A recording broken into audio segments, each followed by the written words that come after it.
it's Tim Walz when he got married. We found out he got married on the anniversary of the Tiananmen Square massacre. Thought it's weird, but I don't know. A lot of bad things happened on the day I got married, I bet, in history. I'm sure if you look up September 13th, I'm sure something bad happened somewhere in the world. I didn't know when I picked the day. But then it turns out he specifically got married on that day. Like someone may get married on the first day of spring. He's like, let's get married on the day of the Tiananmen Square massacre. But at first I gave him the benefit of the doubt. Oh no. And then, Tim Walz says, yeah, I carried a gun. We shouldn't have weapons of war like the one I carried in war. And you're like, okay. Like misspeak. Or times when people introduced him as something that he wasn't. That's why yesterday when we talked to Captain Hung Kao, who's running for Senate in Virginia, I introduced him as Admiral Hung Kao just to see what he would do. And of course, he said, whoa, Captain. But none of these things were mistakes. None of them were. You can't make that many mistakes over that long of a period of time. And all of these things are called stolen valor. Tom Behrens is here, retired Command Sergeant Major. Mr. Behrens, how are you, sir? Very well. How are you today? Really good. Thanks for spreading your story here, spreading the word. What is your relationship to Tim Walz? Well, we were fellow first sergeants in the one of the 125 Field Artillery back, in the early 2000s. We deployed to Europe, to get in the same battalion, but we were in different batteries of the battalions. We ended up in different places. I was up in England, and then we were over there from 03 to 04.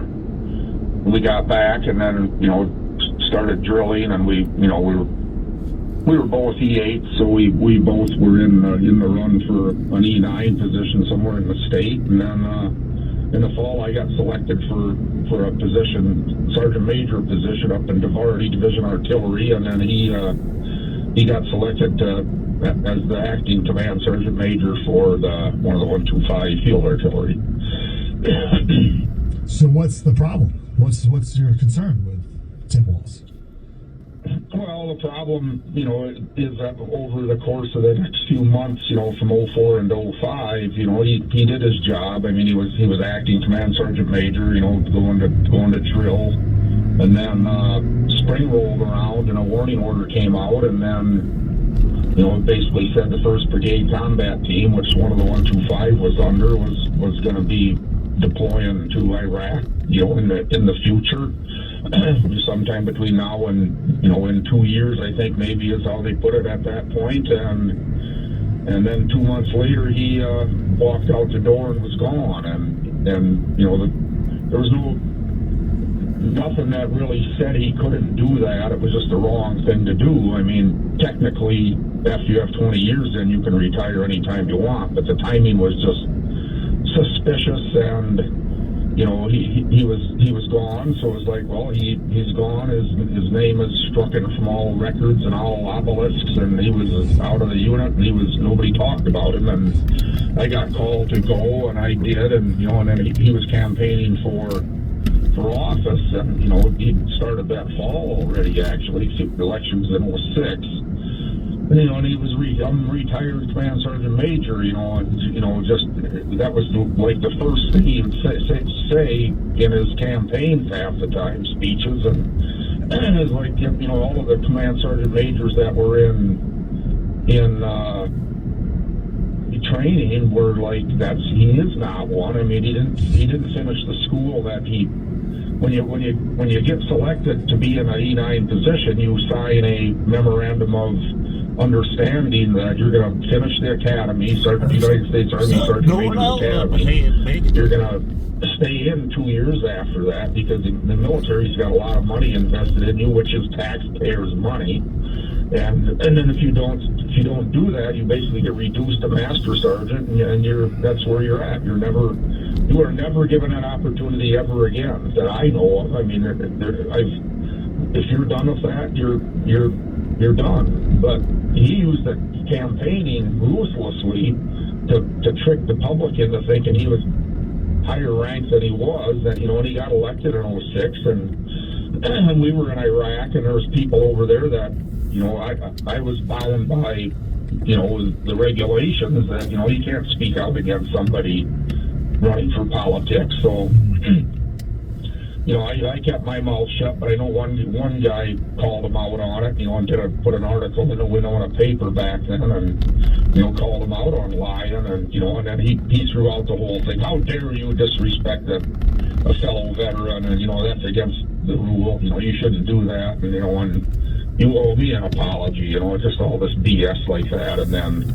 so that's how it all started. I mean, it was literally just this whole rank thing. I mean, he's a military imposter is what he is. If you look that up on all the different things that these military imposters will do. I mean, there's a civilian version of it that buys a uniform at Goodwill and puts it on and walks around and acts like he's something he's not. And then you have the military ones that do it higher rank than they are, or they might have more medals or ribbons than they actually earned, or they might have service stripes that are show they put in more years or whatever. But he's in that same category, and he literally has done it for political gain. I mean, there's no doubt about it, because he continues to let it, like you had on your show earlier. I mean, that he doesn't correct anybody for saying it. He doesn't, and he uses it himself. But I think he doesn't use it now anymore that he's on a national stage. But he had the media in Minnesota under his thumb,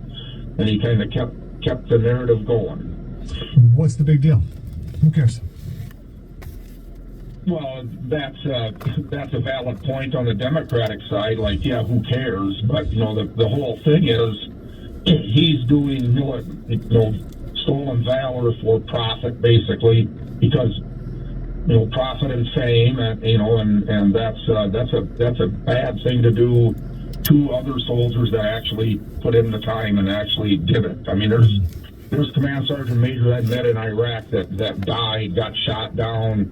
They buried all 7 of their remains. I don't know if they're all together in Arlington, but they literally, they picked out what they picked out, and they put them in a tomb in Arlington. And if those people could come out and speak that this guy did not finish this guy's not a Command Sergeant Major, I think that they would be standing right beside where I'm at and telling this guy, cease and desist. This is not who you are, and please refrain from doing it, because you did not earn that rank. We did. We died. There's a lot of weird things about it. A lot of worse than weird, terrible things. But what's bizarre is Command Sergeant Major, right? Very high, very distinguished. But so is Sergeant Major. Like, is it right? So, like, why? Or whatever, like, why go one rank up? Why exaggerate? Well, it's the top of the food chain. I mean, it's literally like, you're like Tom Brady in the Super Bowl at that point. I mean, you're the big dog. You're the 12-point buck in the woods, or even more probably. I mean, you're the king, kind of what it boils down to. And for when you say that term out there to the general public, they're like, wow. And it's like the guy I was on the phone with earlier said, his dad was a chief master sergeant in the Air Force, and when you see that rank on somebody, or you even hear that name, chief. I mean, I had a kid that called me that one time. He didn't know the difference between Air Force and Army, and he was just, wow, a chief. And I was like, well, thank you, son, but I'm a Command Sergeant Major. But that, if you look at war movies, you look at this guy it's like David Bellavia said. He's the shining star, the shining sun above the unit. I mean, he's your lowest unit as a Command Sergeant Major you have is a battalion, which is 500 people. I mean, a Master Sergeant, which is what he retired at, they're technically, same rank as a First Sergeant. That's 100 people. So, in that area. So, I mean, it's 5 times more prestigious than a First Sergeant. Yes, very well said. He just misspoke, Tom. That's all. He just misspoke. You mean he lied? Well, listen, I got weapons of war in war, You're reading into it too much. What do you think is the most egregious example, like the most obvious, like, oh, no, okay, you knew and you lied on purpose? There's so many of them in his resume that, you know, that's what I kind of reckon that, or I kind of came up with the meme of, he's in an outhouse, you know, sitting in there, and, you know, he's scared shitless. good meme. But he's sitting in there, you know, and we finally drug him out of there into the light, and everybody can see him now, you know, and he's standing there like like something that don't like the light, you know. And we're actually digging into the basement of his outhouse now, and going through all these layers and months and all the years of all this crap that's been going on, you know. And I never even knew this thing existed till, you know, you national reporters went out and dug this up on him, because, you know, it's just amazing that, you know, even in that whole thing, that whole spiel he was spewing out there. I mean, the first thing he said, he was in the Army for 25 years. So it's like, you know, the first statement out of his mouth is a lie. Then it goes into, you know, these weapons of war, which, you know, if you dig into what a weapon of war is, I mean, I have a 9mm M9 Beretta. That's a weapon of war. You know, I've got AR-15s that technically are not a weapon of war. And for him to make that statement, you know, the general public, and, you know, that's the problem that we have out there now is people see a black rifle and they're just like, well, that's a weapon of war. Well, it might look like one, but it's not one, because it doesn't have 3-round burst capability, or it doesn't have fully automatic like an M16 did. So, you know, number 2 lie right in that whole spiel is that, what is a weapon of war? You know, and then he goes into saying that he carried a weapon of war in war, and, you know, he was in Italy, and, you know, our operation on our DD-214 states that we were there in support of Operation Enduring Freedom. But he spun that whole thing over the years to be like, well, we were there, you know, and then he'll throw Afghanistan into the mix, and he'll throw Iraq in there, and, you know, and, well, the unit that I was on, we replaced them so that they could go to Afghanistan. And it was like, he was on the base, the 173rd, one of the 173rd Airborne was on, and the 173rd Airborne, this was in the initial phase of Iraq, they actually went to Iraq and airdropped into Iraq. So, you know, he just had this obsession with it, had to say Afghanistan somehow, because it was, you know, that was a just war and Iraq wasn't. So, well, let's say somehow that this unit was going to Afghanistan, and 99% of the people just would look at that and whatever. When I got into this whole digging into the dirt of this guy, you know, then it's like, well, they went to Iraq. I mean, but he says they went, you know, we went there and replaced them so they could go to Afghanistan. Well, I got a great example this time. I'm talking to Tom Barons, who was in the National Guard with Tim Wolf. Check this out. This is September 11th, 2021, just a couple years ago. This is the written text. He said it a little bit different. I could play the audio too, but just to see how he does this. In the years after that classroom, I had the privilege of serving in the state's National Guard with you. Period. Next sentence. I stood one night in the dark of night on the tarmac at Bagram Air Base in Iraq and watched the military ramp ceremony, the soldier's body being loaded into a plane and returned home. He goes on. I guess he went to that air base when he was a congressman many, many years later.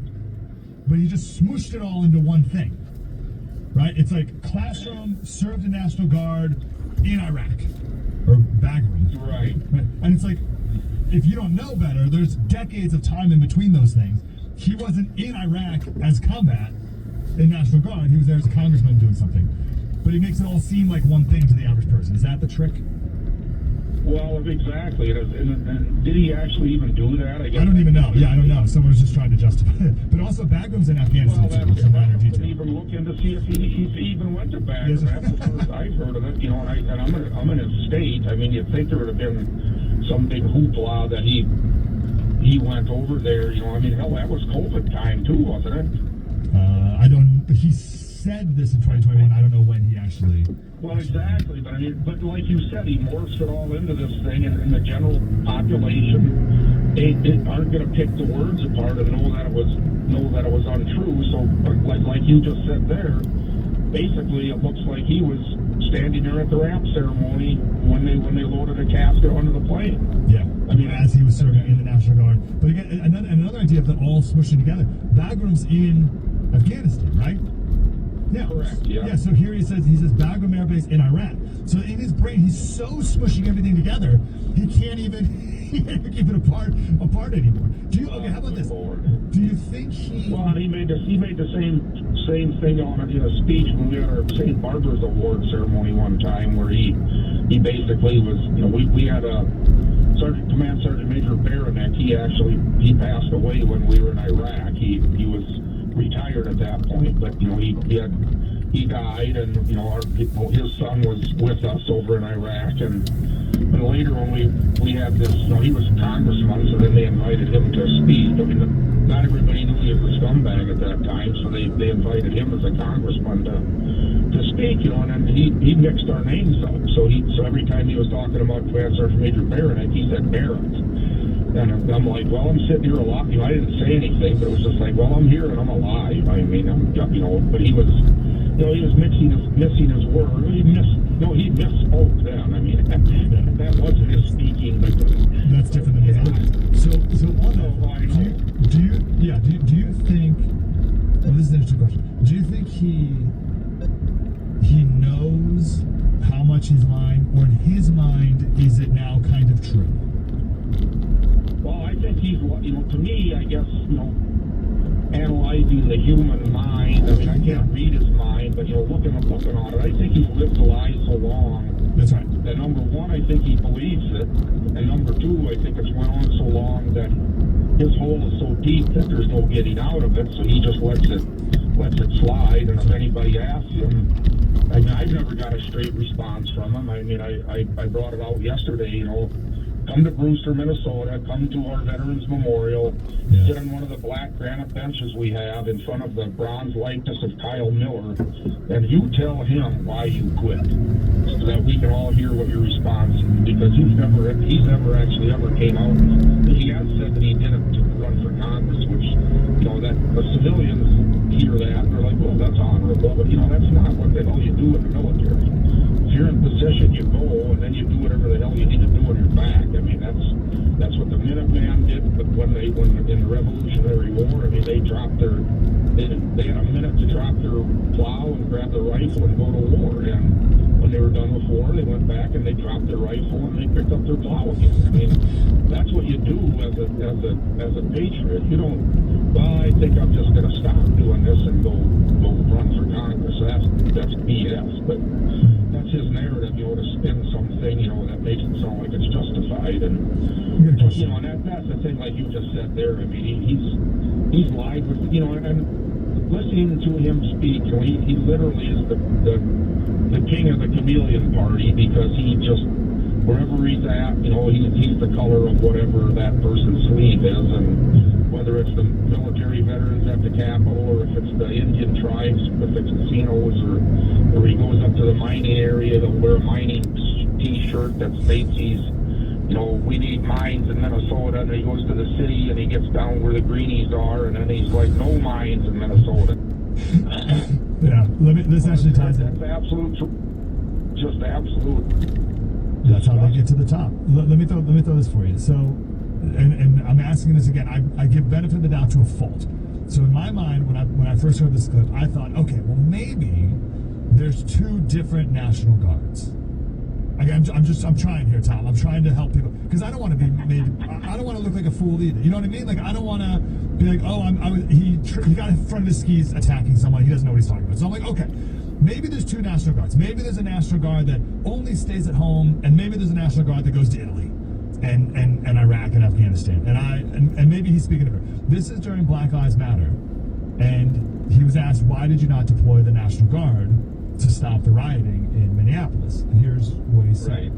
Asking for. He wanted the National Guard. I think the mayor knew what he was asking for. He wanted the National Guard, and what does that mean? I think to the mayor, Yes, I think it's a perception. I'm certainly not questioning that. I think the mayor said I requested the National Guard. Ooh, this is great. We're going to have massively trained troops. No, you're going to have 19-year-olds who are cooks in some cases. And what are we going to do and how are we going to use them?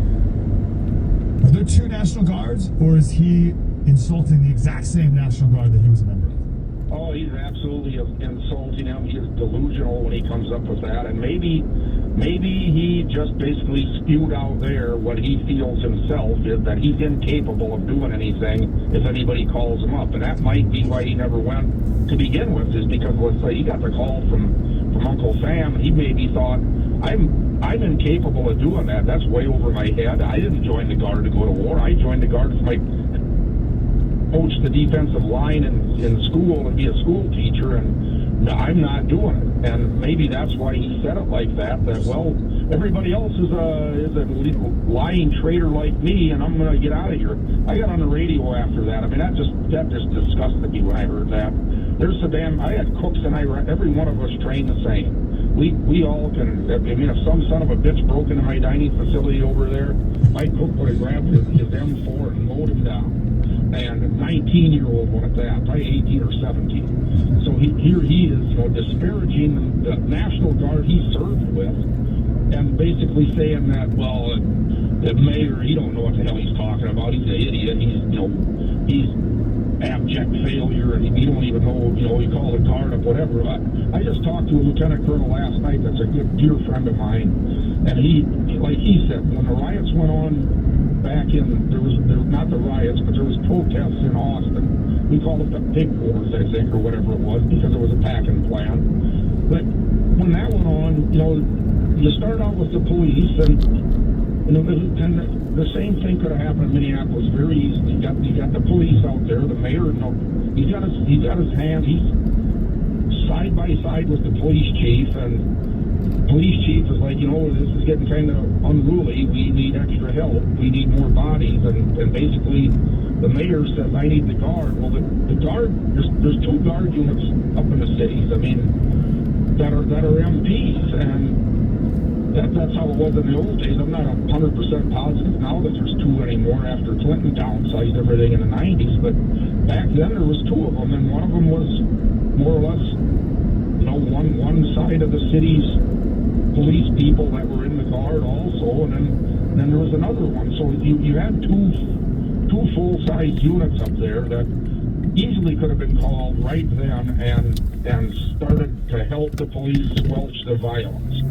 And they would have been there they're literally within an hour of being, okay, call them up, boom, they're there. But I don't know how in the hell I honestly feel he wanted the city to burn, and this spewing that he did was just a way to be like, well, I did the right thing by not calling him, because they'd have went up there and they'd have beat on their pots and pans, and the Black Lives Matter people would have killed him.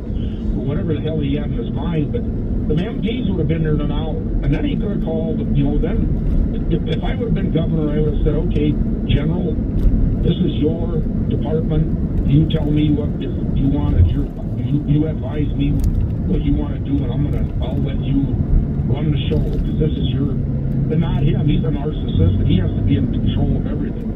So he took the helm and said, no, they can't come. But outside of the cities, there's units that are within 2 hours of the cities.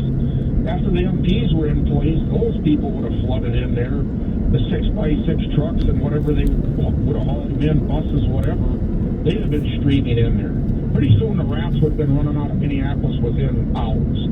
And then it would have been secured. And then everybody from outstate would have poured in. We would have had that shit squelched in no time. And instead, he calls us a bunch of 19-year-old cooks. I was on the radio back then. I told it.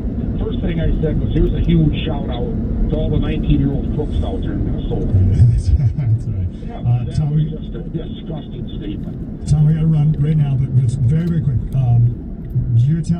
With the timeline of him leaving, you're telling me it's absolutely certain that he knew he was going to go to Iraq and left to avoid leaving Iraq, or to not go to Iraq.